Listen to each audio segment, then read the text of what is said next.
नमस्कार। मैं डॉक्टर देवेंद्र सिंह। आज हम सब पंचवर्षीय योजनाओं की उपलब्धियां और असफलताओं का विश्लेषण करेंगे। हम जानते हैं कि जब देश 1947 में स्वतंत्र हुआ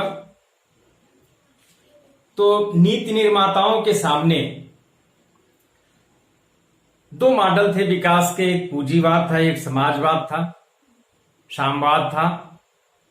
और हमारे नीति निर्माताओं ने इन दोनों मॉडलों के बीच की एक मॉडल को चुना। मिश्रित अर्थव्यवस्था को अपनाया गया, लोकतांत्रिक समाजवाद की अवधारणा को अपनाया गया। इसमें पूंजीवाद और समाजवाद दोनों का सह अस्तित्व पाया जाता है। भारतीय अर्थव्यवस्था में भारत ने पंचवर्षीय योजनाओं के मॉडल को अपनाया। 5 साल के लिए योजनाओं में क्षेत्रवार उनके लक्ष्यों को निर्धारित किया गया और 5वें साल उसका विश्लेषण किया गया, समीक्षा की गई कि विकास के लक्ष्यों को हमने कहां तक प्राप्त किया है। तो इस प्रकार से भारत में पहली पंचवर्षीय योजना का आगाज 1951 में हुआ। 1951 से 1956 का इसका कार्यकाल रहा और इसका लक्ष्य रखा गया कृषि और आधारभूत संरचना। कृषि चूंकि आधार है, जीवन का आधार था, इस कारण से खाद्यान्न जरूरतों को पूरा करने के लिए कृषि का विकास का प्रमुख लक्ष्य रखा गया। और आधारभूत संरचना, देश के विभाजन के बाद संतुलित आर्थिक विकास के लिए देश के सभी क्षेत्रों में आधारभूत संरचना को मजबूत बनाने का लक्ष्य रखा गया और हेरेट-डोमर विकास मॉडल को अपनाया गया। और विकास की दर की जो लक्ष्य निर्धारित की गई वो 2.1% रखी गई, जबकि वास्तविक रूप में 3.6% की विकास दर प्राप्त हुई। तो यह जो पंचवर्षीय योजना है वह सफल सिद्ध हुई।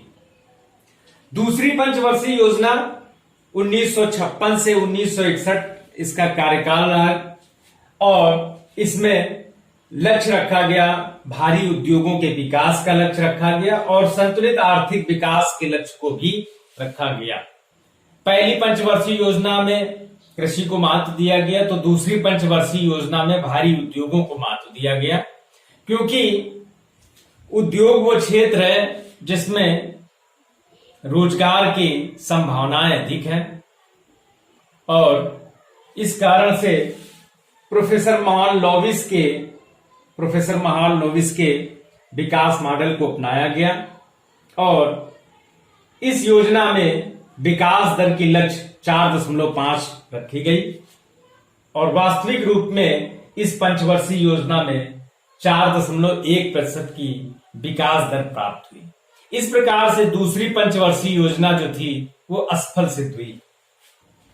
तीसरी पंचवर्षीय योजना का कार्यकाल 1961 से 1966 रहा और इसमें कृषि और आत्मस्फूर्ति ये दो लक्ष्य प्रमुख रूप से निर्धारित किए गए और प्रोफेसर सैंडी और प्रोफेसर सुखमय के विकास मॉडल को तृतीय पंचवर्षीय योजना में अपनाया गया और विकास लक्ष्य 5.6% रखा गया, जबकि वास्तविक रूप में विकास दर 2.8% ही प्राप्त हुई।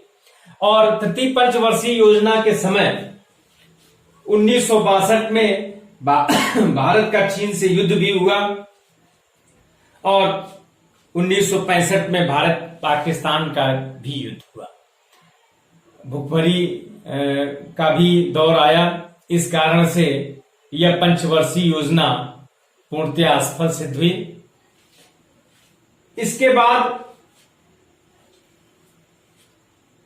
3 साल योजना अवकाश रहा, इसलिए चौथी योजना 1969 से 1974 में प्रारंभ हुई, जिसका जो समय था 1969 से 1974। और कृषि और उद्योग इसके विकास लक्ष्य रखे गए और मॉडल बीएन गाडगिल व अशोक रुद्र के विकास मॉडल को अपनाया गया। विकास का लक्ष्य 5.7% रखा गया, जबकि वास्तविक रूप में केवल 3.3% ही विकास दर प्राप्त हुई। इस प्रकार से चौथी पंचवर्षीय योजना भी असफल सिद्ध हुई। पांचवी पंचवर्षीय योजना 1974 से 1969 के 1974 से 1979 इसका कार्यकाल रहा। यद्यपि पांचवी पंचवर्षीय योजना के समय ही इंदिरा गांधी सरकार का पतन हुआ, मोरारजी देसाई की सरकार बनी। उन्होंने एक वर्ष पूर्व ही इस पंचवर्षीय योजना को समाप्त कर दिया। इसका लक्ष्य, पांचवी पंचवर्षीय योजना का लक्ष्य गरीबी उन्मूलन रखा गया और ये समष्टिभावी मॉडल पर आधारित थी और इसमें विकास का लक्ष्य 4.4% निर्धारित किया गया था, जबकि वास्तविक रूप में 4.8% वार्षिक जो विकास दर थी वो 4.8% प्राप्त हुई। इस प्रकार से पांचवी पंचवर्षीय योजना सफल सिद्ध हुई। छठी पंचवर्षीय योजना, इसका कार्यकाल 1980 से 1985। छठी पंचवर्षीय योजना के पूर्व अनवरत योजना भी चलाई गई।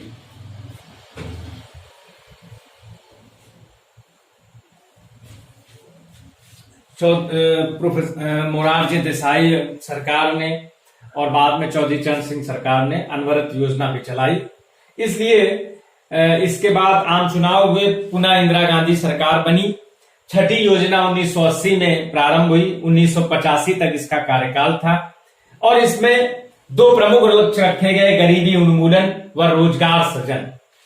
यह जो विकास मॉडल था वो आगत निर्गत विकास मॉडल पर आधारित थी और इसमें लक्ष्य 5.2% निर्धारित किया गया था, जबकि वास्तविक रूप में 5.7% विकास दर के लक्ष्य को प्राप्त हुई। तो इस प्रकार से छठी योजना सफल सिद्ध हुई।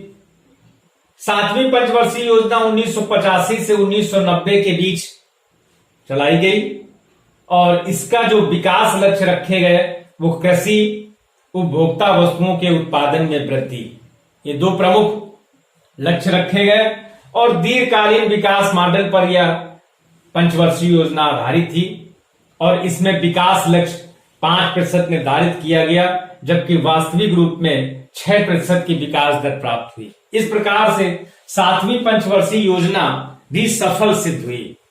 आठवीं पंचवर्षीय योजना 1992 से 1997 के बीच चली। इधर 2 साल का अंतराल भी हुआ। राजनीतिक अस्थिरता के कारण से आठवीं पंचवर्षीय योजना 2 वर्ष बाद प्रारंभ हुई। 1992 से 1997 इसका कार्यकाल रहा और तीव्र आर्थिक विकास, कृषि व ग्रामीण विकास, ये 3 लक्ष्य निर्धारित किए गए। आगत निर्गत मॉडल विकास मॉडल को अपनाया गया और इसमें लक्ष्य जो था वो 5.6% था, जबकि वास्तविक रूप में केवल 6.8%, वास्तविक रूप में 6.8% की विकास दर प्राप्त हुई। इस प्रकार से आठवीं पंचवर्षीय योजना सफल सिद्ध हुई। अब 10वीं पंचवर्षीय योजना, जिसका कार्यकाल रहा 2002 से 2007 तक, जिसका लक्ष्य रखा गया ऊर्जा के क्षेत्र में आत्मनिर्भरता।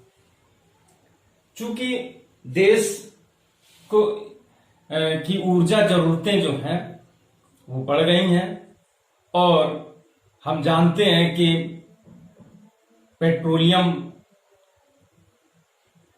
उत्पाद के आयात में देश को बहुत बड़ी मुद्रा पलायन करती है। तो इस कारण से ऊर्जा क्षेत्र में आत्मनिर्भरता का लक्ष्य रखा गया, आगत निर्गत मॉडल को अपनाया गया और विकास दर का लक्ष्य 8% रखा गया था, जबकि वास्तविक रूप से केवल 7.8% ही इस योजना में विकास दर के लक्ष्य को प्राप्त किया जा सका। यद्यपि यह योजना असफल सिद्ध हुई, किंतु फिर भी यह पंचवर्षीय योजना अपने लक्ष्यों के समीप तक पहुंच गई थी। इसके बाद 11वीं पंचवर्षीय योजना 2007 से 2012 तक चलाई गई, जिसका लक्ष्य रखा गया अधिक तीव्र व समावेशी विकास।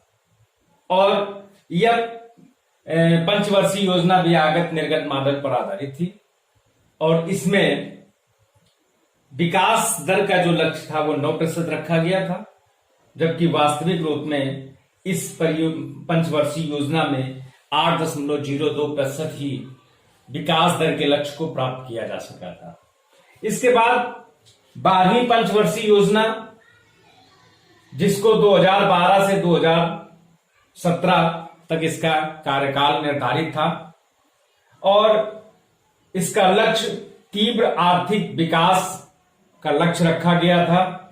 यह आगत निर्गत मॉडल पर यह भी आधारित थी और इसका विकास दर का जो लक्ष्य था वो 8.1% रखा गया था, जबकि वास्तविक रूप में 6.7% ही आर्थिक विकास के लक्ष्य को या 12वीं पंचवर्षीय योजना में प्राप्त किया जा सका। इस प्रकार से 12वीं पंचवर्षीय योजना अंतिम पंचवर्षीय योजना रही। इसके बाद नीति आयोग, योजना आयोग को समाप्त कर दिया गया, एक नीति आयोग बनाया गया और नीति आयोग ने पंचवर्षीय कार्यक्रमों को छोड़ दिया। तो इस प्रकार से देश में 12 पंचवर्षीय योजनाएं चलाई गईं और इन पंचवर्षीय योजनाओं से देश के विकास में, इन पंचवर्षीय योजनाओं ने देश के विकास में बहुत बड़ा योगदान दिया। यद्यपि कुछ पंचवर्षीय योजनाएं अपने लक्ष्यों को प्राप्त करने में सफल भी रही हैं, अधिकांश पंचवर्षीय योजनाएं अपने विकास लक्ष्यों को प्राप्त करने में असफल नहीं है और असफलता और सफलता के बीच 12वीं पंचवर्षीय योजना इस देश की अंतिम पंचवर्षीय योजना रही। बहुत बहुत धन्यवाद।